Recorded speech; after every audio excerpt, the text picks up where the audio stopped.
Where your treasure is, there will your heart be also. God has given us unlimited treasures in His Word.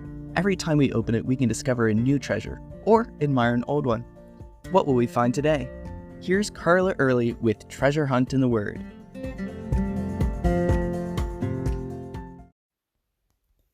How long has your pastor been at your church?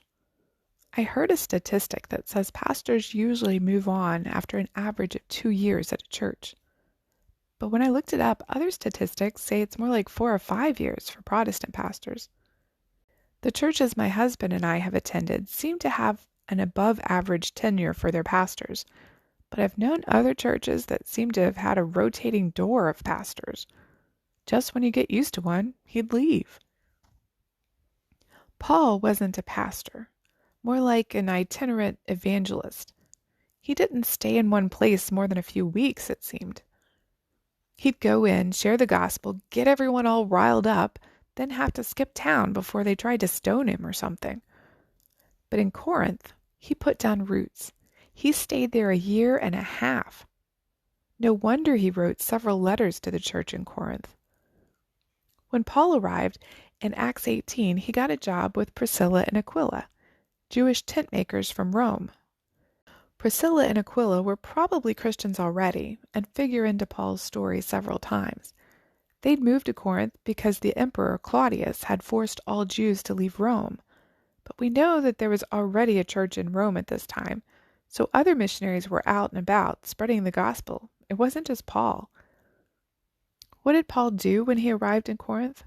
Well, he went to the synagogue, as usual, to tell the Jews that their Messiah had come and invite them to help him tell the Gentiles the good news. By the time Silas and Timothy arrived, Paul was already teaching the Jews. As usual, some believed and some opposed very strongly, considering Paul's response.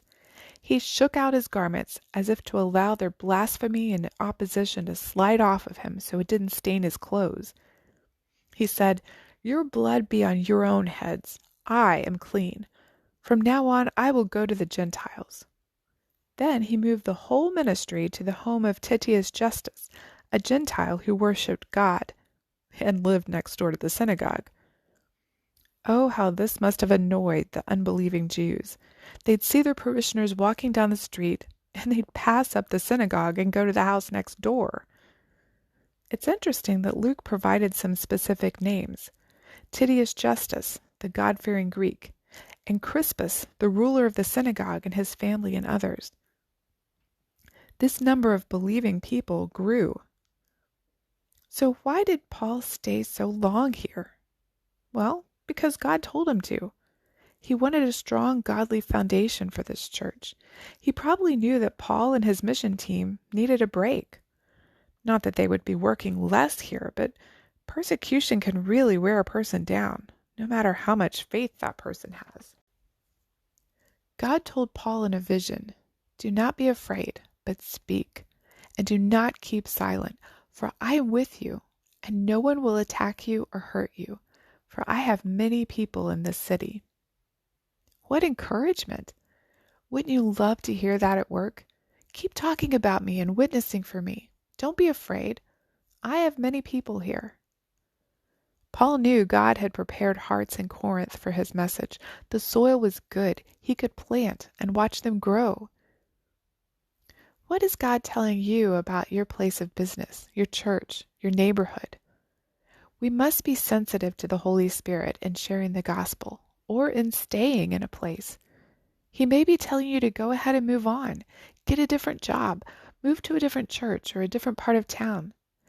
Maybe the ground is too hard packed for seeds right now, or your seeds need to be watered by someone else. Or maybe God might be telling you to plant specifically and carefully. Or like he told Paul here, he might be telling you, go for it. You can contact us at treasurehuntintheword@gmail.com.